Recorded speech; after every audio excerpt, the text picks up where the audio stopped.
Here's an extra I have for you, and it's about slicing a render into smaller sections and then compositing them together. And we're looking at Houdini's compositor, and you'll notice that up in the left corner, top left, I'm doing a 3840 by 2160, which is the 4K. It's kind of standard resolution for 4K, used by like Apple TV and whatnot. Um, And so this picture is actually made of 20 individual renders from left to right. And so let's look at my comp. So we're kind of looking at it backwards.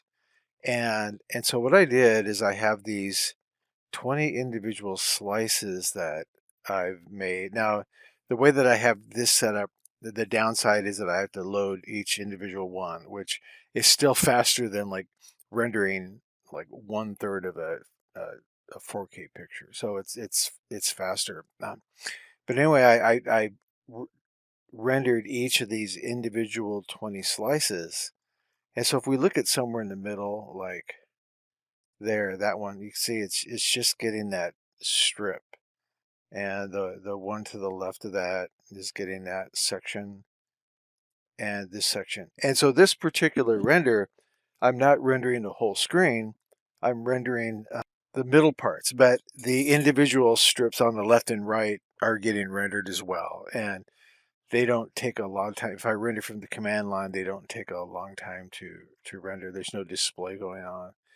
I could probably find out how these that aren't going to get rendered and just turn them off and never bother rendering them. But in this case, I got fires going all over the place, and so I'm just rendering them all. So I put these into a layer, and in the layer, the only thing I've done is just made sure the order is correct. The order doesn't really need to be correct if the renders are set up correctly, but I have them ordered down here in the layer section.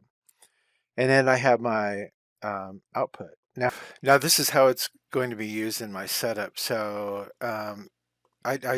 originally did my testing with this lower resolution setup here, and I only rendered a few frames just to see what it was going to look like.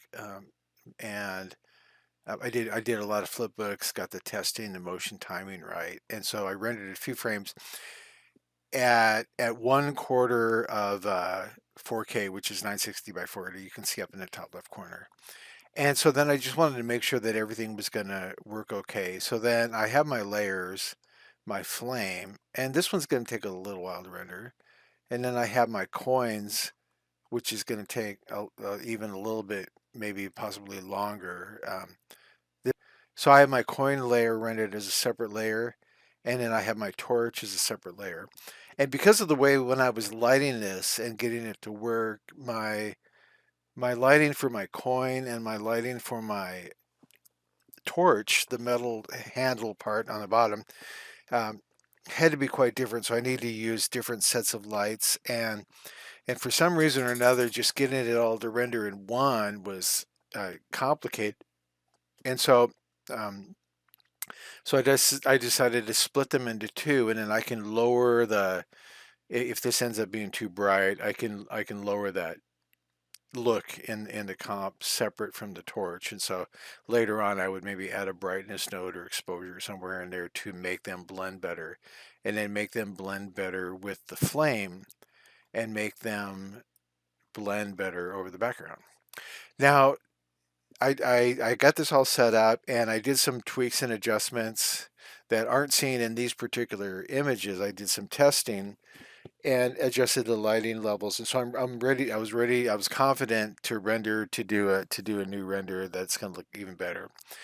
And I tried setting it at 4K, and my machine kept crashing or just coming to a complete stop. And so I decided to slice the picture into individual slices. And at first I sliced it into 10 individual vertical strips, and then that they were still taking too long because the heart of the matter right here is right all the actions taking place there. So So it was taking a long time, but the individual strips were still large.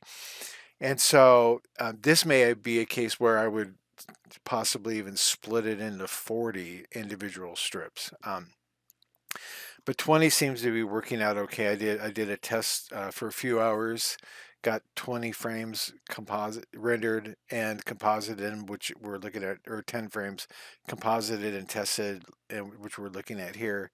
And so then I decided to go for that. And I'm going to do a couple of different renders with this. I'm going to have a couple of different camera moves, and then in my final put them together. And so this is actually a recreation of one of the actually, this project was the entire reason why I bought Houdini in the first place back in 1996, I think. And um, and so I got Houdini 1.0, and I did this project, and this was the project I bought Houdini with. And I still have the original torch model, which I rendered in wavefronts, modeling program, the advanced visualizer that became part of Maya, and so some of those tools from the advanced visualizer you can still find in Maya, so that migrated into that. The nonlinear deformations in Maya are absolutely totally cool, and they're based on mathematics by this guy named Alan Barr. He wrote this paper, and Wavefront incorporated the mathematics from his paper into their software. And that's a side story, but definitely something worth checking out. The and it's taken side effects a long time to build the nonlinear deformations tools that are the quality that were in Wavefront and in Maya. I love the ones that are in Maya. And so the bend now in Houdini is actually pretty good, but man, they had a bad bend for a long time. Anyway, that's a side story. So I wanted to slice this picture up and bring it into different parts. And so I wanted to do I'm redoing some of my early works.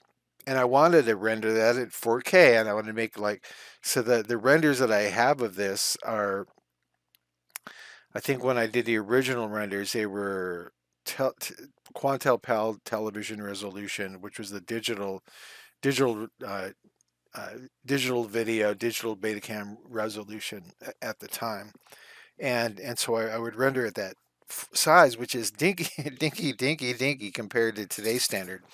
That's not even half of HD. So I was in Singapore, so Singapore job, Singapore beer, working on this job. So I'm rebuilding it, and the coins were part of the gag and the fire. Now the way that I did the fire is completely different, so I modernized it. Um, But basically, the way that I did the coins is similar. I had to rebuild the coins. I couldn't find the coin geometry and it was pretty heavy at the time.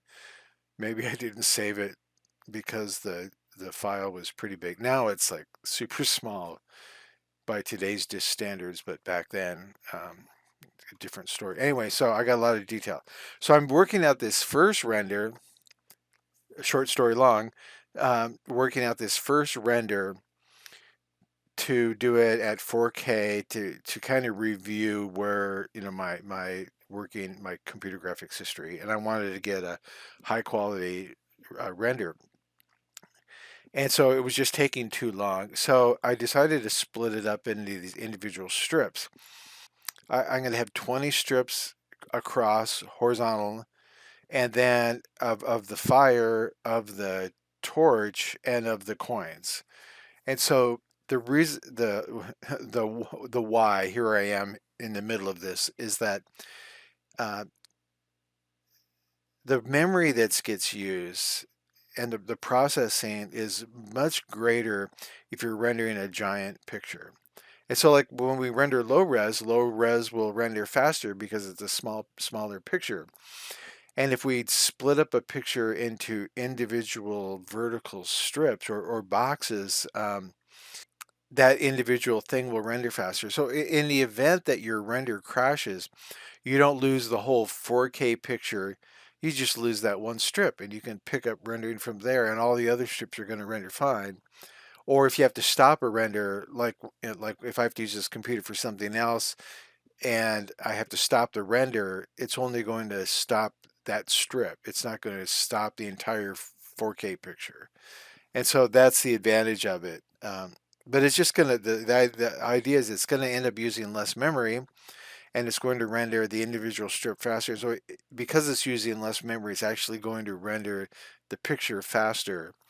And so splitting it up into 20 individual parts. Now, how did I do this? So I showed you the back end. So this was my pre-comp or proof of concept, making sure my basic levels were right. And I think I told you I've made some adjustments since this picture was rendered with my lighting.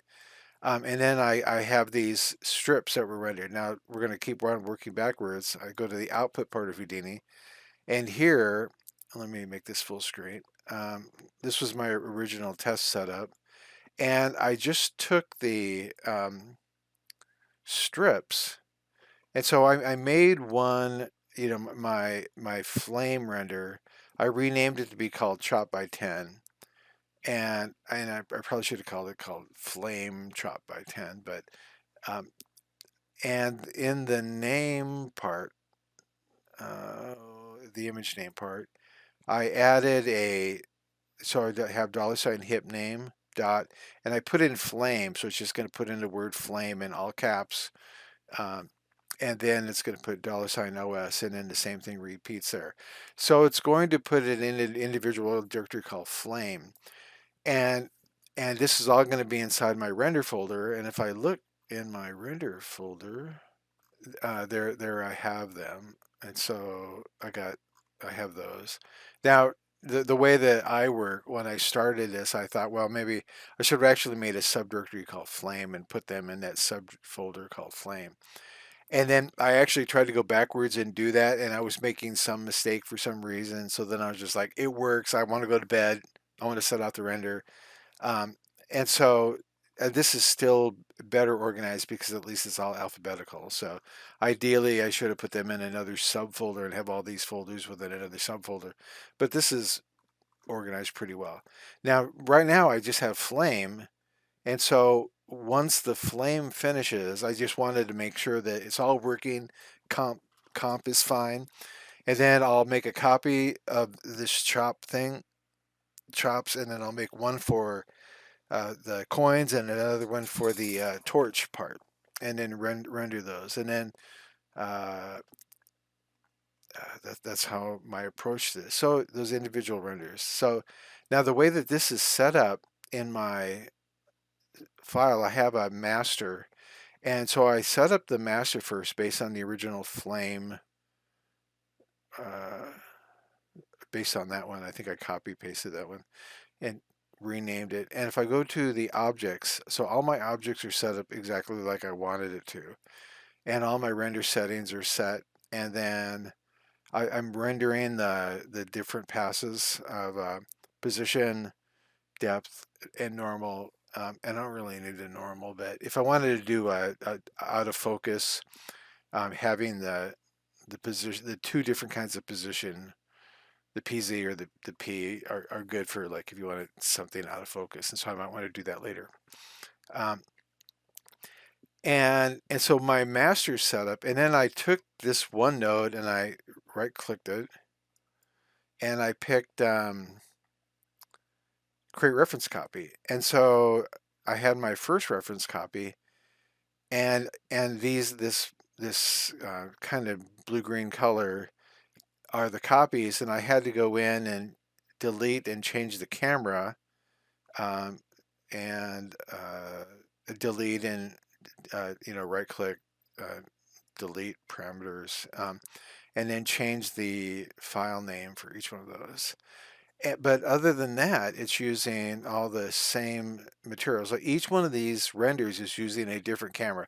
So this is where the trick comes in, is that having 20 cameras. And then so I have 20 cameras, and then I have 20 individual renders, and basically the only difference between all of these is the camera. And you can see in the camera, I set it up where I'm using this back tick, that's on the upper left key on your keyboard, um, next to the left of the number one, the back tick, with ob digits inside. And ob digits looks at this number up here, so number 3. And so basically that replaces, ob digits replaces the number 3. So then I can make a copy of that, and then and so each one I don't have to go through and pick the camera for each one. This object is just picking that number for me. So then I make sure the first relative reference is set up correctly. Then I just copy this one over and over and over again until I got 20. And then, and I do some testing just to make sure that it's getting the right thing. And then if I want to make any other changes except for the camera, uh, if I want to change anything with my render settings, I only have to do it in this top one. And these by being relative references are going to pick up any changes I made to that one. So that's a cool feature of that. So now we're going to work backwards from here again and look at our cameras. And so if we go to I'm going to return to frame one because it's going to try to build my fire before we go to the object. So objects, and go to scene view and go to my camera. So you see I got all these cameras in here. And if I pick any one of these cameras, then, and I pack them all into a subnet. And so what I did is I selected all my 20 cameras and I just hit Shift C on the keyboard and it packed it into a subnet. It's an object level within an object level. And just to kind of keep it clean. And so I got my one camera set up and I did the same thing as I did with the output. So this is the 3840 by 2160, which is the UD8 UDTV 2160 4K. So I picked that, and then I got my focal length and everything else set up right. So I'm going to rebuild the camera as I set it. So I deleted all my cameras. So my master camera, we're working on it the same way where I get all the parameters set up just like I want it for my rendering. And then in my expression, I set this number. And so the left crop is going to give me 0 for the first number 1, 0, and then it's going to give me this number here. And then I make a reference copy. So, right click, actions, uh, make reference copy. But then I have to go down into the crop and delete those and re-copy paste the expression in there, because if I use the relative reference for this, it's just going to steal the same number from camera 1, but each one has to be different. So so I went into there, uh, deleted a channel, then went back to this one and then copy pasted each one of those in. And so now when I get my first camera, number 1, is going to go from 0 to 0.05, which is 1/20th. And the math that I'm using is the outbidgets number divided by the slice. And then the second one is going to give me 0.5 to 1. And then if I make a copy of that, then number 3 is going to give me 1 to 1.5. So my math is working out correct. 0 to 0.5. It's incrementing by 0.05, 0.05 to 1.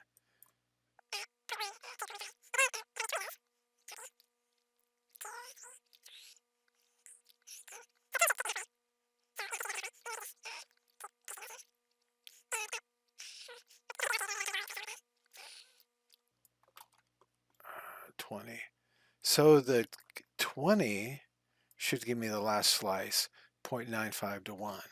So this math that I used in these two is worth looking at. So it's using the op digits number, and I have this slices number. So one thing I did off camera was I went in here and my camera and I edited the parameter interface, and then in the slices view, in the view tab, I inserted a separator. I inserted 3 separators, and then I just got a separator between the left and right and the bottom and top, and then 2 more there, and just inserted those separators. And then um, my slices number, cancel. on my master, I set it. So the nice thing about this is that I can use this same camera for 40 slices. I just have to make sure I have 40 cameras, but I could just set that number and all the math is going to filter through. So I got the math working for one, and then they're all using that same slice number set by the master, that each individual one, and then, but like I said, I had to delete the channel and recopy paste this into my camera for camera two, and then just copy. Then I could just copy paste camera two to three, four, five, and all the rest. And so then I'm going to end up getting 20 slices, and I can verify the number. So the last one is going to be 0.95 to 1. And so these camera names are going to be set in the output. And so my output here, chop by 10, it's going to use that camera. So camera 1, then camera 2 uses that name. So it digs down into that subnet and then picks 2. So then all the cameras are going to be correct. And it's well worth your while to do a test of this. And so one thing to do to test it would be to so right now I'm rendering my flame object, right? My object is my flame. And so to test this to make sure that it works, let me save this. And and let me try this. I redid a bunch of stuff on here. Let me.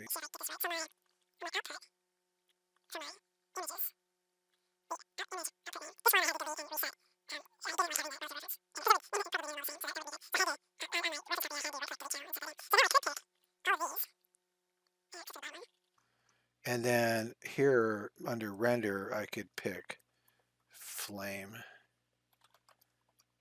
slash.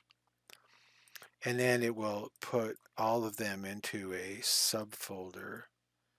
And my experience is I need to check these, make sure when I do multiple changes, I want to make sure I get them all. So now it's going to put it into a folder called flame. And that'll be good. So yeah, bravo. So now if I want to test this and go to my object, and then I pick my flame object, so my geometry for my flame, and so that's just going to render the fire. So I'm trying to bake a frame out. So if I really want to test it, what I can do is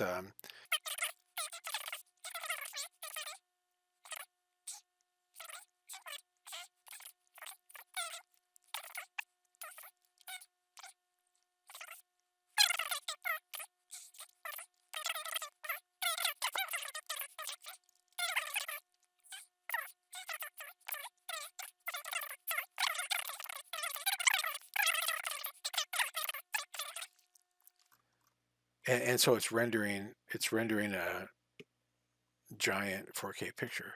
So now I can pick any one of these now and then render again. And because I'm using this ROP camera here, it's automatically going to find the correct camera.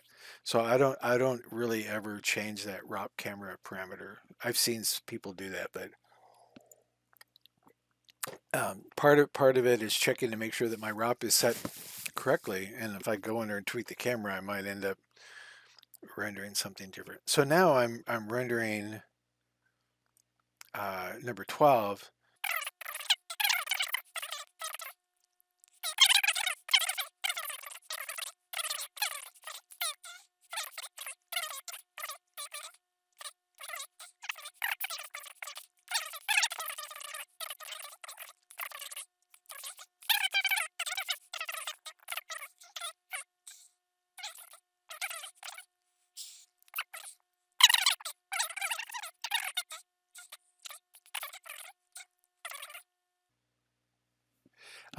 Testing things to make sure that they're working. Obviously, they're okay. So that I had changed that accidentally.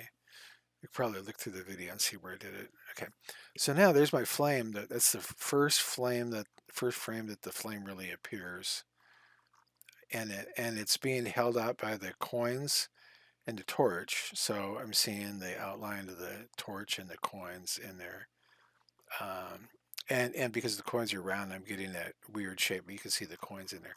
So now I know my slice is working, and lo and behold, that's the full resolution, and so I can stop that. So I have pretty much confidence that it's going to work, and most likely what I'll do is so I'm going to show you how I'm going to set this up to render. So I pretty much high confidence is that this is going to work.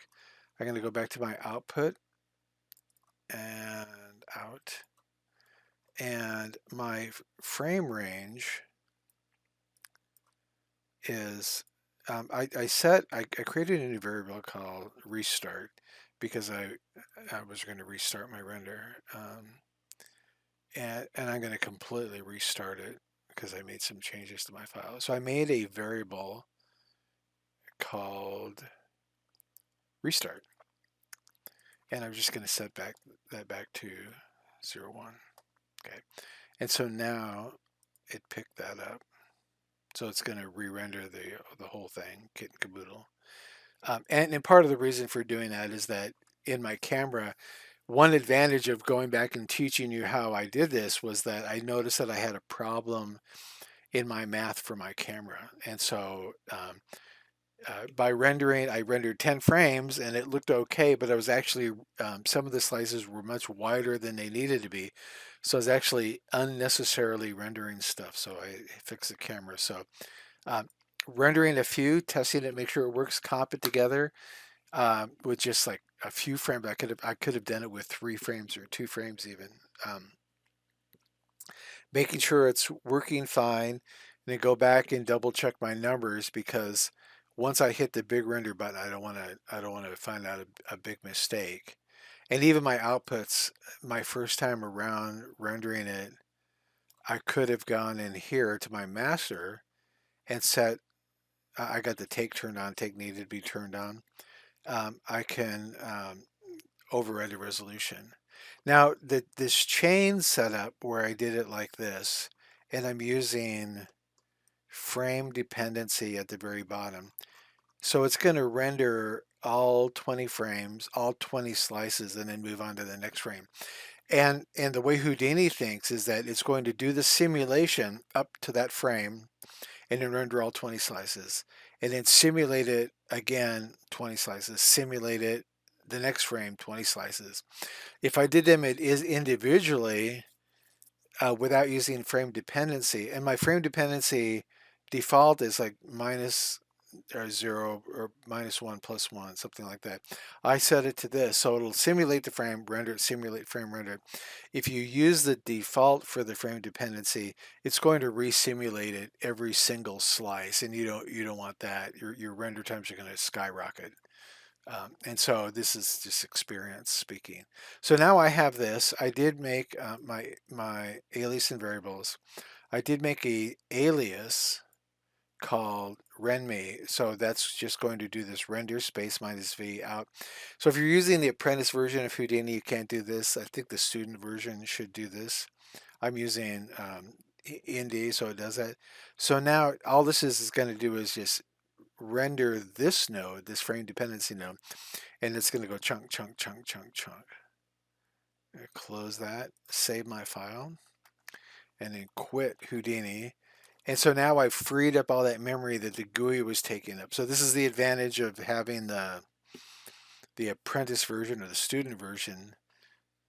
And so I go back to my shell that I started Houdini from, my command shell. And so type dir. And so there's a C version 5. So if I type hbatch tiger C version 5, it's going to load Houdini in batch mode. I mean, and you may have seen me use the words hscript, and they both do the same thing. I think that hbatch is the correct name, and hscript is like an old name. Uh, and uh, and so it outputs. I could type ls. There's all my nodes. If I type alias ren me, it shows me the alias, and if I type ren me, and I want to free up as much memory as possible before I hit the render button. So I would quit YouTube or quit Firefox because Firefox eats up an awful lot of RAM memory process. I want to before I start it, and then I'm also going to end my recording, and it's also going to make me a new folder. When it starts to render, it'll make a new folder, and then once I see the folder being made, I'll get rid of all these old renders. I don't need them anymore. Uh, and so I'm just ready to hit the render button, and then um, that'll be it.